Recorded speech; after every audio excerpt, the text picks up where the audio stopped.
হরিবল সুধি জনে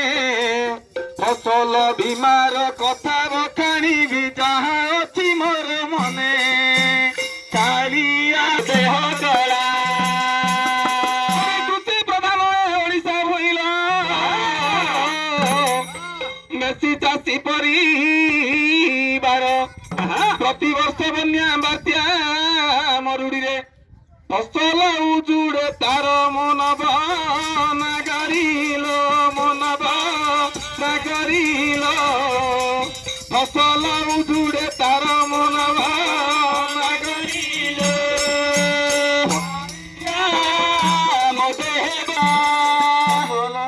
କେମିତି ସୁଝିବ ବ୍ୟାଙ୍କ ଋଣ ସେ ଫସଲ ହାନିରେ ଅଣ୍ଟା ଭାଙ୍ଗି ଯାଏ ଚାଷୀ ମୁଣ୍ଡେ ଦିଏ ହାତ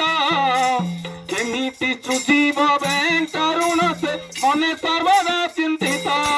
ଜୟ ଜଗନ୍ନାଥ ଜୟ ଜଗନ୍ନାଥ ଜୟ ଜଗନ୍ନାଥ ଜୟ ଜଗନ୍ନାଥ ଜୟ ଜଗନ୍ନାଥ ଜୟ ଜଗନ୍ନାଥ ଆମ ସରକାର କରିଲେ ଯୋଜନା ବିନା ସୁଧେ ମିଳେ ଋଣ ଫସଲ ବୀମା ବି କରାଇ ଦିଅନ୍ତି ନହେବାକୁ ହଇରାଣ ତେଣୁ ଆଜ୍ଞା 2023 ମସିହାରେ ଖରିଫ ଋତୁରେ ଫସଲ ନଷ୍ଟ ହେବାରୁ କୃଷକଙ୍କ